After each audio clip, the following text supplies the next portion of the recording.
Welcome to Taxidermy Truths, where we discuss the ins and outs of not only the taxidermy process, but the influences on the hunting community as a whole. With over 25 years in the wildlife and taxidermy industry, I host open conversations with artists, experts, and industry giants. From sustainable utilization to shipping rates, we dig into the reality of the experience after the safari and hear real stories worth remembering. Good morning, my name is Douglas Cocroft and welcome to Taxidermy Truths. Today joining me is Morgan Westcott from Splitting Image Taxidermy.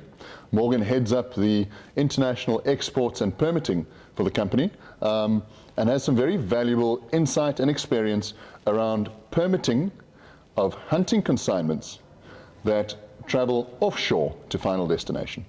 Morgan, welcome. I appreciate you being here and I'm hoping we can shed a bit of light on what is actually a very simple process, but there are a lot of speed bumps, hoops to jump through, and red tape along the way. And I think it's those points that we need to be clear on. So to get started, let's start with a very simple question. What is an export permit? And quite importantly, who issues it? Well, yeah, that's it's just the red tape. It's the boring part of things, but the necessary part. The export permits are issued. We submit the applications, but the whole process starts at the time of your hunt. Your hunt register and all the paperwork that comes with your hunt. Yes. That's actually it's the hunt register, but it's a start. It's called the export application. So that's where the whole process starts. We get through to the paperwork, everything gets verified by us, and then we submit that with whatever mounts you might have, whether it be dip and pack, shield mounts, or full mounts. Each item is described as such in your permit, which will go through the shipping agents, your clearing agents in the States, or wherever it may be, to make sure your trophies get to you safely and without headaches, that's the word. Yeah. So is it fair to say that the application process starts with the hunting client and the outfitter or PH in camp filling out the correct details on that hunting register that is used for the permit application, correct? That's correct. Okay. So an export permit is therefore the document required to legally export a hunted animal from South Africa out of South Africa and into a foreign country with obviously different regulations, different customs requirements, different permitting requirements. So that document verifies that the animal was hunted legally and correctly. Yeah, correct? Spot on. Okay, so in terms of who issues it, much like the US, much like Europe, our government departments issue these permits. I say this with a smile. What's it like working with the government departments to get these permits issued? Jeepers. More headaches. If that's more headaches. It's just something we can't control in terms of speeding things up. They go at their pace. Anything inside our factory, we know we can push there, we can make things happen, but that is completely out of our control. Yep. So we want to get it right first time when we don't have to revalidate anything because we don't know how long the delays could be. Right. You mentioned revalidation. That's something a lot of folks don't always understand. We're going to dive into that a bit later in terms of validity of permits, how long permits are valid for, and what kind of permits there are out there. Before we go down that road, the application, share how we apply for the permits, and possibly one or two of the challenges of applying for, let's say, a plains game permit versus a CITES permit. Okay, so you've confirmed your order with the taxidermy. We take all your supporting hunting documents. We submit an application online for the plains game and tops animals. A lot of CITES animals are also done online, but there are CITES 1 applications which are done manually, so they're handwritten. Okay, now that's something I don't think people always realize. When it comes to a handwritten permit, everybody's handwriting is different. For example, if I were the guy filling out the CITES permit and handwriting them, I can guarantee you no one would be able to read it. So, handwritten permits, surely we're exposed. That's one of those places we have no control, as you've rightly said. But what happens if there's a spelling mistake? What happens if the L looks like an I, and that is submitted as a CITES permit? They often get rejected straight away, and we start the process again. So basically, when you say start the process again, does that mean you go back to the same time frame as the first time round, or is it faster? Is it slower? We hope that it's faster, but it's during peak of season where these guys are writing out a good couple permits in the week. We're looking at the same time frame of, I mean, they say 21 to 30 days, but it's realistically more about 45 days. It's a month and a half. At quickest. At quickest. That's for CITES 1, yeah. All right. So we've got digital applications, which is an online platform where we have a login, and the permits departments of taxidermy companies would log in, put in the client's details about the animals hunted. That application gets processed digitally, and a permit is returned digitally via email. CITES 1 permits, for example, lion, leopard, elephant, rhino, correct? Minus the lion. Minus the lion. Yeah. Leopard CITES 1, you get your scimitar oryx. The white rhino is actually a CITES 2, but it's submitted as a manual application. Right. Black rhino is CITES 1. Those are the examples which we often have for the manual applications. Lion we can do online, no problem. The online applications take 21 days on average, which is it's reasonable. We'll touch on lion. The reason I brought lion into that, there are other aspects of lion permits and exportation out of South Africa that are quite relevant. But on the whole, errors slip in with a handwritten permit, and it doubles the time to get it revalidated. Correct. And that's just specifically about the US. When it comes to countries like Mexico, there are a whole lot of other rules, regulations, and issues we have to deal with. You often hear taxidermists speaking about hunt verifications.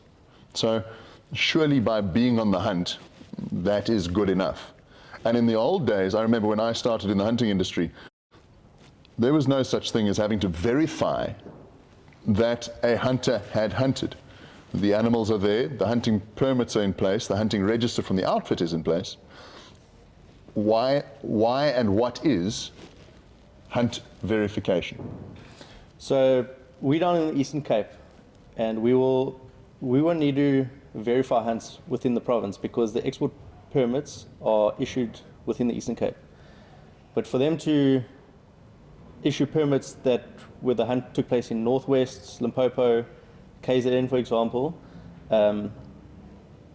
that province of the hunt first needs to verify that the hunt took place legally and ethically.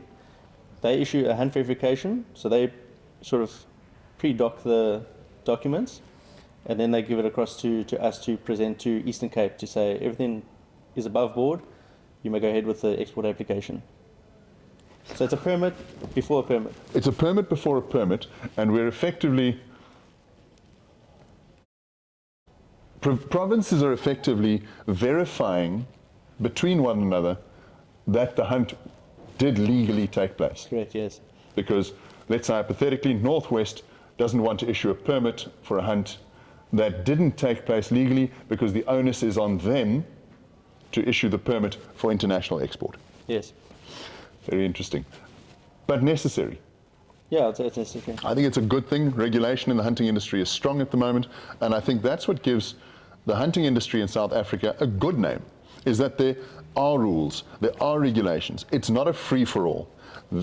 These things are put in place for good reasons from time to time. Some of them not so much, but from a hunt verification point of view, I personally believe that they are put in place for a good reason. Time frame on hunt verifications, just from your experience? Pretty much the same as a plains game permit. Let's call it a month to be safe. Okay, so about a month. That's from date that you apply, for that verification and get the province where the animal was hunted to verify that the hunt happened legally. Yes. Fantastic. It seems like a lot. There's a lot of information that happens behind the taxidermist's front-facing, client-facing side of the business. The administration and the legalities of exporting trophies is only going to get more and more difficult as the years go by. This is the reason that, as taxidermists, it's very important that the companies that manage international hunters' trophies make certain that they are aware of the rules, regulations, and current laws surrounding the export of trophies internationally. So this brings us to the question of, what does the hunter need to provide and do with regards to getting their permits? I've had a lot of questions in my career, but what do I have to do? What can I expect the taxidermist to do? And I think it's quite important, because international hunters come out here and the dream is to hunt Africa. It's a wonderful experience. And then they get here and the fear and uncertainty surrounding things like permits, exports, creeps in, and it can put a negative spin on the experience. So what is expected of the hunter when it comes to permitting of their taxidermy consignment? Yeah, like you often say, this is sort of the hangover of the hunt. I'll just say that the guy or the hunter keeps an eye on that his details on the hunt registers, any supporting documents, the address is correct, spelled correctly, passport number is correct. Those are the two crucial things, because they land up on the permits. Also, I would imagine the name as per passport. As per your passport, yes. So no nicknames. No nicknames, yes. We've seen with Bill, William. Correct. As maybe. But just to ensure that he gets a copy of the paperwork, and he's happy that everything's correct on that copy. Another thing would be your residential address is required, not your office address or where you might want it posted to. Your residential address in the US, US citizens have a social security number, and attached to that is a residential address. That is the address that must be placed onto the hunting register in order to apply for the permits for export of the animals. Correct. Okay. But does the hunter need to apply for anything, or is that strictly up to the taxidermist? I know the answer, but I'd like to move the conversation towards what the expectation is of the client and how can we manage that. We'll apply for all the export permits that's required for the safe transport of his trophies. But there are times where he would need to get in contact with someone on his homeland for import permits. Import permits come in for things like leopard. In the US, it's bontebok, scimitar. Most of the CITES 1 animals. Elephant? Elephant. So bontebok is seen as CITES 1 for US and CITES 2 for the rest of the world. Okay. So if we're going to Europe, we don't need an import permit. So let's just go into the bontebok or the lion. He would need to touch base with an agent on his side, start the application for a import permit. Once that import permit is approved, that is used as supporting documents on our side for an export permit. So we need the import permit issued by country of destination, like the US. We need that import permit in order to apply for our export permit. Yeah. So we would be happy to, it's basically saying we're happy to export it, but we want to know they're happy to receive it. receive it, yes. 100%. And this is something I think often gets forgotten.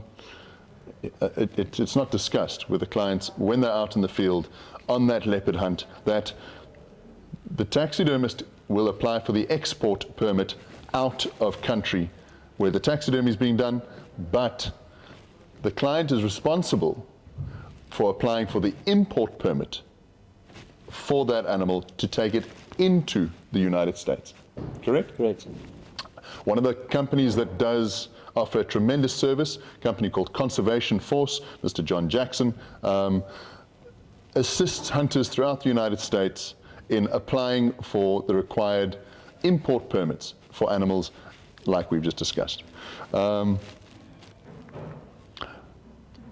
We've touched on the difference between what the difference is between an import and export permit.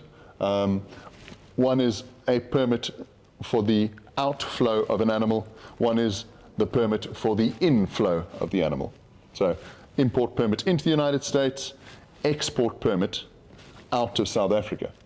So Morgs, let's look at a scenario where a hunter hunts in Zimbabwe and shoots leopard, plains game, bag of animals.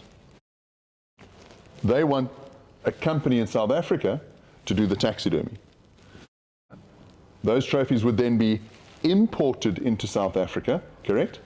Correct. So there would be an import permit into South Africa and an export permit out of Zimbabwe. Yes. Work would get processed. Upon completion, we would need an export permit out of South Africa. We'll need a re-export permit. A re-export permit, all right, because it's already been exported once. A re-export out of South Africa, and then still the import permit from the United States. Correct. So there's a lot of paperwork, and this is the red tape we referred to, and it's a necessary evil. When done correctly, it is not a difficult process, but it does take time, because as we mentioned, government departments aren't necessarily the fastest at what they do, because they also have limitations. You've touched on Bontebak. This is a discussion all on its own, so I'm going to scratch the surface of it. Why would a Bontebak be a listed animal that requires so much permitting when you compare it to something like a leopard, which you'd understand has a lot of permitting involved? It's a Bontebak, it's an antelope. What are the requirements from a South African export perspective on a Bontebak? Jeepers. So what the US would require, or what we would require? I'm just thinking about. I think both. We see Bontebak so many times, so we don't see them as this endangered animal. You drive past, you see them, but I know the guys are requiring DNA testing of the herds because they're so similar to a blessbuck. Yes. They require the DNA testing, the herd registration certificates. Mm-hmm. It's a whole. So effectively, nature conservation wants us to authenticate the herd. Correct. Right. And the US, because of that authentication process, will only allow them in to the US with those details in place, and they would then issue an import permit. Correct. So a Bontebak, although an antelope species, and as Morgan rightly said, in South Africa you see them often, and we don't believe that they are threatened, which they certainly are not. But the US does require that we, as taxidermists, adhere to the international rules that have been laid out around that species. Again, that's just scratching the surface. Although not a leopard or an elephant, something that is deemed as a profile iconic species, Bontebak are an exception that also require importation permits. Let's touch on timeframes. I think this is quite important. We mentioned it earlier that unfortunately in a taxidermy business you can control many aspects. You can speed things up, slow things down, change things, But when it comes to the permit applications, there's very little we can do once the application has been submitted. So just to summarize the kind of permits, you've mentioned plains game, CITES permits, TOPS permit. There are other internal permits that I'll discuss just now, but let's touch on those three: plains game, CITES, and TOPS permits. If you could give me just a comparison on how long it takes for an average permit to be returned. So while there are norms, what are the standards? So, okay, let's start with plains game. Plains game, we've had permits, let's just say, been issued as quick as 2 days on a good week. We work on about a three-week turnaround for plains game. Plains game could be your kudu, springbok, blesbok, even buffalo. That's all part of plains game. Tops are protected species within South Africa, but they're not seen as CITES, or many of them. TOPS stands for threatened or protected species. Correct. In South Africa, that would be black wildebeest is listed, your sesame, just as an example. So you would require mostly an additional TOPS permit to hunt the species as well. I see. So it's not just about export, it's also about the hunting of that animal. Yeah. But the outfitters would have that in place before hunt, and they'd be allowed to hunt them. They've got that sorted. So where you get your taxidermy list, as I say, some will go to your plains game, black wildebeest, and the rest would go to your TOPS, which would be a separate export permit. Mm-hmm. Also, we're looking at about 21 days, 3 weeks to be issued. And then some would fall under your CITES, whether it be CITES 1 or 2, or 3 in some cases. That would be, realistically speaking, I'd say 2 to 3 months to be issued. 3 months is a long time. So it's very important that we get the information of the client in place correctly first time round. Because, as you mentioned, the last thing we want to do is do a reapplication, and it takes another 3 months, or another 3 weeks, or another month for the permits to be reissued. And another thing is the CITES is valid for 6 months. Right. Where your import permit for CITES is a year. So we've got to tie the shipment in to that window. Plains game validity? 1 year. A year. Yeah. Same as TOPS. So it's all about planning. Yeah. Making sure that the permits are valid at the time of export and don't expire during export of the consignment. I'm going to touch on one last point, movement permits. This is a question that often comes up. What is a movement permit? So, as mentioned before, we're down in the Eastern Cape. We've got a split image, we've got a standing permit to move animals. We've got a whole list of them. But from province to province, they need to know what's going in and what's going out of their province in terms of the protective species. So for things like a lion, a crocodile, a rhino, these would all need an export permit out of the province and often an import permit into Eastern Cape. So that's an additional permit before we even go fetch the trophies. So you shoot a crocodile up in Mpumalanga. We need that to be tagged, because once you shoot it, you'll get a CITES tag. The skin will need to be tagged. Once it's tagged, we'll take your hunting register, your hunting license, all the supporting documents, and we would apply for our driver to go and pick it up. That also takes about 3 weeks to be issued. So although you shoot it now, and you want us to fetch it next week, often we have to wait for this permit to come to be issued for us to legally bring it down to the Eastern Cape for processing. 100%. But the beauty of a movement permit, once again, it's a regulation that monitors the movement of animals throughout South Africa. It creates structure. And this is why the hunting industry in South Africa is a successful model, is because there is structure in place.